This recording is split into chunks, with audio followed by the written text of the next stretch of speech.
بسم الله الرحمن الرحيم السلام عليكم ورحمة الله وبركاته دمانتين سلامتك كدب انت أدركيسين وحمانت هالكن أن كسو جبيني وضع هذا الكيم ضد دير السعودي قلبنا وقلبنا الذين آخرين أنا وهدانو أهين مسؤولين تي قولها يسبدل دومكا runtii hawl dheerna soo galay waxaa noo muuqatay xaaladan adag iyo waqtigan adag iyo xaaladan lagu jiro inay u baahan tahay in wax laga bedelo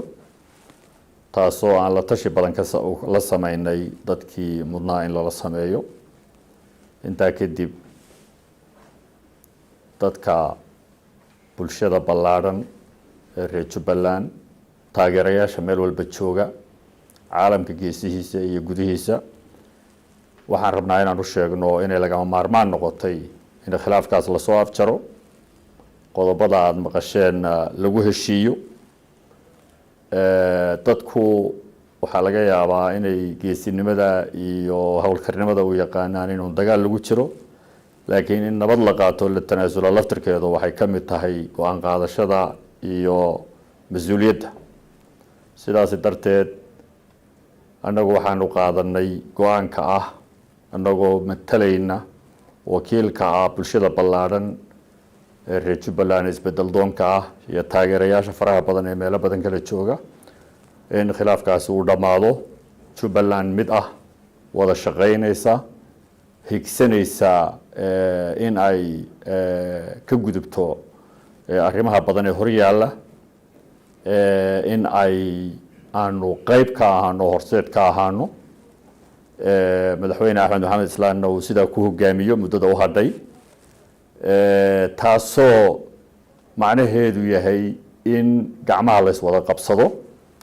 loona gudbo howlaha ballaadhan ee hor yaalla waxaan ka codsanaynaa taageerayaasha meel kastoo ay joogaan gudaha iyo dibadda inay barnaamijkan taageeraan horena way u taageereen meelaha ay ka eegayaan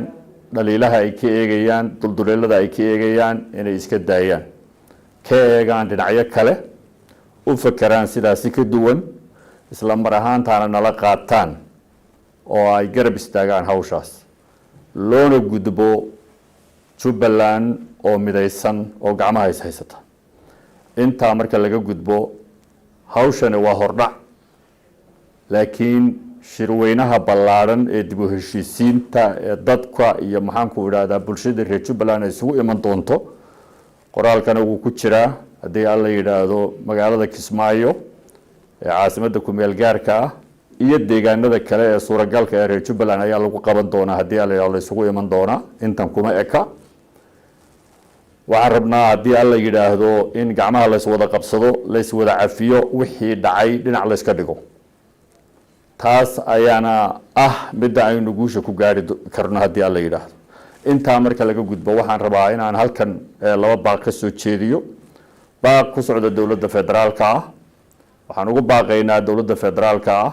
mas'uuliyiinteeda madaxweynaha iyo xukuumadda iyo dhammaan qaybaheeda in sidii loo fakarayay si ka duwan loo fakaro dib loogu noqdo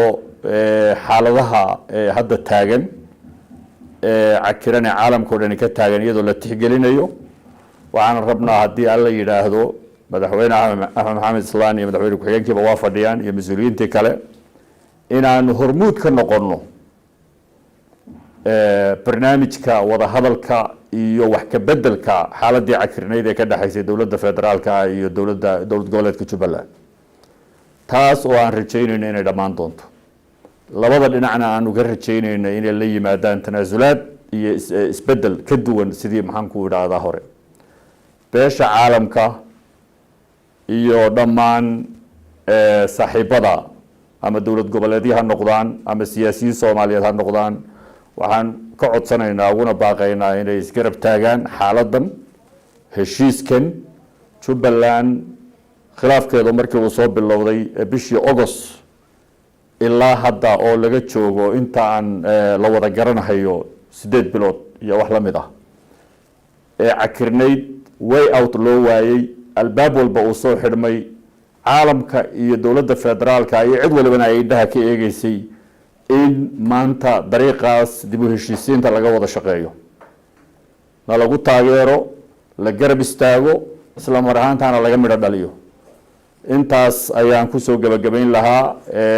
dhammaan cid kasta oo ka qayb qaadatayna waa u mahad celinaynaa waxaan rajaynaynaa dadka Soomaaliyeed qaybaha kala duwan dhinaca meel walba jooga inay dhinaca fiican ka eegaan inay ka eegin dhinaca maxaan ku idhaahdaa ama dulduleelada ama iyagu ay markaas ka eegayaan laga yaabo in ay dulduleelo leeyihiin waxaan u rajaynaynaa in dhinaca fiican laga eego waxaan u rajaynaynaa in qof waliba uu dib u liqo candhuuftiisa isla mar ahaantaana tanaasulaadku waa qayb ka mid a nolosha bini'aadmiga aad iyo aad ayaa u mahadsantihiin annagu waa ku dadaalay inaanu maxaan ku idhaahdaa kursiga madaxweynaha aanu ku guulaysano amar ilaahay bay ku dhici weyday xilligeeday noqon doontaa waxaan rajaynaynaa in dadka oo dhan u wada hoggaansamo qaato nagala shaqeeyo isla mar ahaantaana